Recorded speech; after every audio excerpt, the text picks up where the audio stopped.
Get employment. Aaron Street, you know where Kinahan's hiding? He had in the back pocket of the CIA. Change your name by default. It's easy. I did in 2017. Officially, I am known as Darren Trainer. Merseyside police didn't like it, and neither did the Crown Prosecution Service. So when I was stitched up with a set of secretaries and on bail for 2 years, for 3 weeks, I had to argue the toss with the Crown Prosecution Service on why they should not be disclosing my secret name in the Liverpool Echo. For 3 weeks, the Crown Prosecution Service, the police, and every agency around me was arguing with the judge, saying it's in the public interest that the public know that Darren G is now known as Darren Trainer. I'm arguing back, saying I want this name kept quiet so I can make appointments in my city, so I can secure employment in my city, so I'm not under threat as much as I am under the name G in my city. Judge agreed with the prosecution. Within an hour, I'm on the front page of the paper. Darren G, Darren Trainer, aka G. Just told everyone my name, mate. That was part of my process to leave that life behind. They didn't want me leaving nothing, mate, honest to God. And they done that whilst I was on licence. Started to release my name to the public. The first opportunity they can get it into a courtroom, they done it. So, officially, in 2017, within a year of me being released from custody, I was finding out how difficult it is for me with the G name. So I was going in places and they'd go, what's your name? And I'd go, Darren G. And the room would go quiet and everyone would look at me. And I'm not exaggerating. And it was happening all the time to me. Do you understand? So the whole point of me getting Trainer was so when I went into the doctors and went, yeah, Darren Trainer, no one had back an eyelid. Do you understand what I'm saying? Just ruined it on me. Weren't about hiding, it was just about making me life easy. You know, when I got pulled by the police in the instance, it's Darren Trainer. Okay, have a nice evening. Darren G. Oh yeah, can we search you? Sit in the back of the car, please, mister. Do you understand where I'm coming from? So that was the whole point of me doing it. Look at Adam Dempsey, like. What are you saying, Adam Dempsey? Let's have a look what you're saying. Little grass. If I'm a little grass, lad, you can't do all to me. Except say that. So what? What are you going to do about it? Sit there like screaming shite like you're behind your door. That's what you're doing. If I was on a wing with you now, would you call me that? You'd be dragged into the cell and you wouldn't leave unless you had a wheelchair. Fact. Do you understand what I'm saying? You sat somewhere. You're probably with your boys. You look like tit. First of all, you're calling me a grass. I'm not a grass. There is no one sat in prison custody now or ever for anything I've said about them. No one. So get that fact correct, mate, okay? Down. And it's only a word, people. People use that grass word all the time, but they're the ones that snitching all the time. Do you understand what I'm saying? Listen, mate. I've had certified grasses from the city of Liverpool spray painting Darren G the grass on a wall. Honest to God, mate. And that's the truth. So just ignore that snitch shout. That grass shout, that snitch shout is something that the authorities put into your ghettos to make you hate on each other.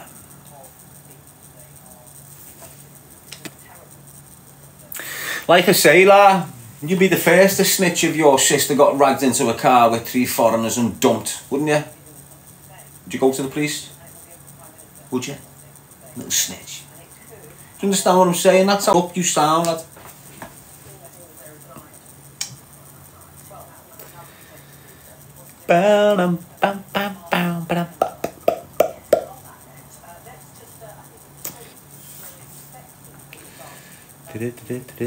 There's only one person that's done jail for grasses.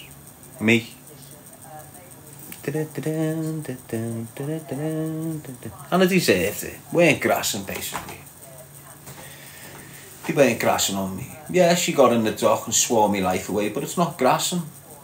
My husband had just been murdered. Do you understand what I'm saying? It's not snitching, mate. Call it what like. I don't give. What would you expect your ma to do if she was sat in a car with your dad and as I got took off? And the killers were in court and they needed her to give evidence to get the conviction. And your ma give evidence. Would you call your ma a snitch? Because I wouldn't. Even when I'm the defendant, do you understand, I wouldn't call your ma the snitch. It is what it is. And that's where all you heads are going wrong. That's committing these bad acts. You know, you're not only ruining the kid's life, you're ruining the ma's life. You're absolutely destroying the ma's, the sisters, the kids, everything. You move them out. Why? Because they want justice for the son and they're screaming about it. And because the local drug dealer doesn't want to be brought bang on, he gets them moved out area. They've lived there all their lives. Do you understand what I'm saying to you? It's just nasty, mate. You know, come with the paperwork, mate. Even then, they come with, in jail, I'm in jail. And that's the worst place you can be if you're labelled a snitch, isn't it? So think about it. I've been getting called a snitch since 2000. By the same crowd. 2004. I'm in jail with a price on me head off Willie Moore and his firm. Offering pure dough, putting prices on me head all over the system. And I'm not talking little bits of money. I'm talking major dough. Just like it was major when he tried to kill me in 2004. When I've gone to jail, it never stopped. You know, he was still trying to get kids there to put wages on me and try and get me done. No one done it.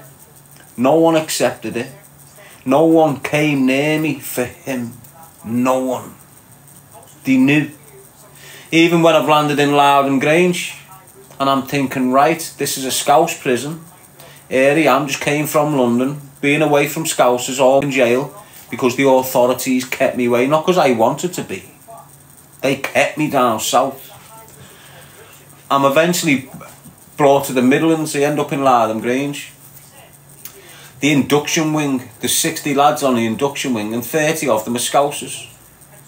There's 8 lads on the servery and 4 are from Salford and 4 of them are from Liverpool. Do you understand where I'm going? The first person I see when I land on this wing is a fella from Speak called John Smith. Very powerful man, John Smith. He had a brother called Colin Smith outside. I weren't aware of Colin until I met John. Do you understand what I'm saying? So think about it. I've gone on to this wing. They're all old school. Majority of them are his generation.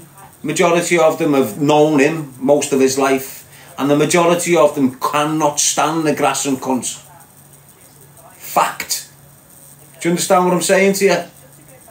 So you haven't got a clue. So I land on this wing with the mindset that I might have to deal with someone here because there's loads of Scousers. I'm landing on there. The first person to approach me is John Smith. And he's like the man on the wing for some reason. You know, because his brother's outside, you had the Eagle. This is when they were all sweet a bit.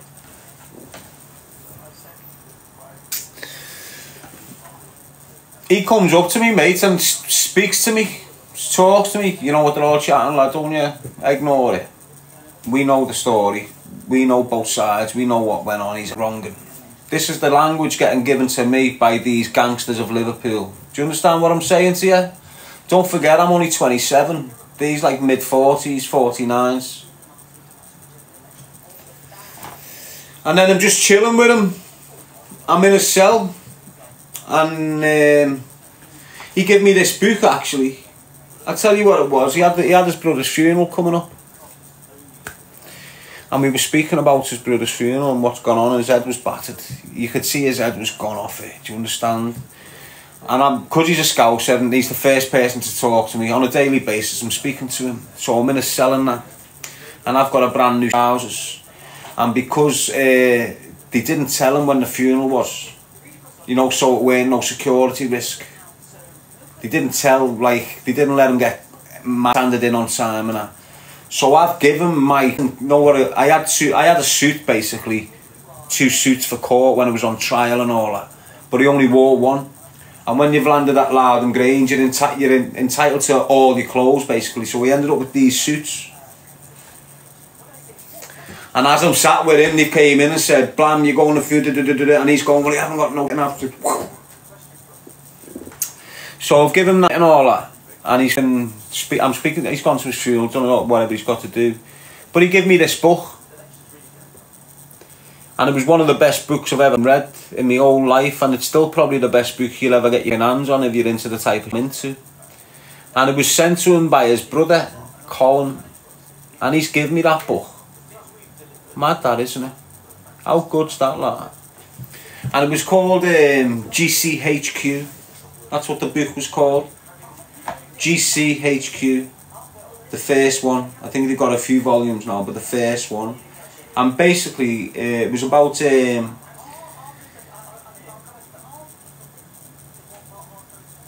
Government's Communication Headquarters. That's what it stands for, GCHQ, Government's Communication Headquarters. And basically what it is, it's like the Pentagon in America. So see in America you got the Pentagon. It's like an hexagon in it. And it listens and picks up any electrical communication anywhere. Well, we've got one in this country. It's like a miniature version of the Pentagon. We've got one down there somewhere. It eavesdrops on every communication in this country. So when you make a phone call now, it'll go from here to the mast to there before it goes to your mate. They don't tell you that in your reports and that. You know when you're in court, you know when you go to court and you're getting this phone evidence, they don't tell you that fact that it's getting there before it's going anywhere else. You understand? They hide that fact. But that's what it's there for, this GCHQ. Now when I'm reading this book, it was an eye-opener. Don't forget, I'm young. I'm just like a grafter off the streets. I'm not really... I weren't tapping into the... I was tapping into whilst in prison, basically. I was mixing with some naughty people who were based in Dubai now. Do you understand? I've just went down. I've it all off when I've got out. Hassan and that. So he's given me the book. And when I'm reading this book straight away, it's what I used to do every single night. Door locked, book. If MMA weren't on, Champions League weren't on, I was reading a book. Do you understand what I mean? And what it had in this book, it had 1,000 words. This is 20 years ago. It had 1,000 words in this book. And if you spoke or typed any one of them words while you were communicating electronically or email-wise, it'd automatically be picked up and recorded. So let's just say the word was Dazza G, and I'm having a conversation somewhere over the phone or email and I say Dazza G, instantly, pink, that's picked up and recorded and monitored. And that was 20 years ago. Do you understand what I'm saying? And there was 1,000 words in there, like bomb, drugs, you know, all that mess. So imagine what that's like now. Imagine what that see the way 20 years ago there was 1,000 words that could be picked up instantly when you were communicating. Imagine how many words are on that now. 10,000 words or something. Do you understand what I'm saying? Because you'll have to have a... Because what's happening in this country, there's a lot of crime getting committed by foreigners. And because there's that many languages getting spoken now, they've had to develop a whole different department attached to that place, just dedicated to foreign voices and interpretations. So they've got a new unit now where you've got interpreters or people that know the languages of like Arabs and all Russian, all mad languages. They've got a department just focused on that. It's mad, innit? And that's what it was, like. So you run round calling me a snitch all you want. I'll tell you right now, mate. Any snitch doesn't get through that prison system. No snitch gets through it, mate. They end up wounded somewhere along the line, lad. They end up with a Mars bar down a kipper. Definitely. If they don't, they've done protection most of the prison. I done my prison on the landings. Do you understand? I done my prison the correct way. I done it clever. I didn't go into jail and continue the activity that I was participating in outside. I didn't go in and align myself to the powerful gang on the landing. I avoided them like the plague.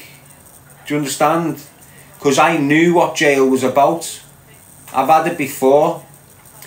I've been in custody and the feds have been monitoring who I'm standing on the landing with, what clothes I've got on, what we're speaking about. This is all documented, and I didn't know they were doing that till years later when I done Data Protection Act. You can access your data protection. So when that first got accessible, I was one of the first to request it. And when I've got it back, mate, when I was on remand in Strangeways for what the charges was on, the conspiracies and that, they were monitoring every letter I got, who the letter was from, what date it was sent, every person on my PIN number who I was ringing on my prison phone, every time I went on a visit, every time I got a postal order, every time I was stood on the landing with someone from the Burger Bar crew and someone from LSC crew. They were documenting everything, and you've got to understand what the dynamics in prison's like. Everyone is attached to a gang, even if they're not. Do you understand what I'm saying to you? So if you're from Fallowfield in Manchester and you go in Strangeways and tell them you're from Fallowfield, automatically they will put you in like a little category of the Fallowfield Mandem. Do you understand what I'm saying to you? Like if if you're a kid from Crocky and you go to Old Course and you tell them you're from Crocky and what area, automatically they will put you down as someone that's affiliated to the Croxteth gangs. It's horrible in prison, mates. They stereotype you all. But where you're in prison, every wing has got different gang members from different places. That's what prison is. It's full of gang members. The majority of your prison establishments, 80% of your prisoners are ex-gang members or still currently gang members, just in and out of jail all their lives. So when you're on the landing, you can have a kid from a Nottingham gang standing with you, one from Manchester, another kid from Liverpool, different part, kids from London, all different religious beliefs and colours, and you're all standing at the top of the landing just associating, having a little buzz, giggling. You don't realise that the screws are monitoring everything. The clothes you're wearing, who you're speaking to, what gangs they're affiliated to, all mad done about me behind me back for years. And I didn't know until I got that Data Protection Act. And every one of yous, I've got the ability. There was loads of my redacted, even though they're meant to give you everything. Because I'm in prison, anything that could jeopardise the safety or the well-running of the establishments was redacted. So if he had 3 snitches on the wings snitching on me on a regular basis, it was redacted because it'll put them in an unsafe position. Do you understand what I'm saying?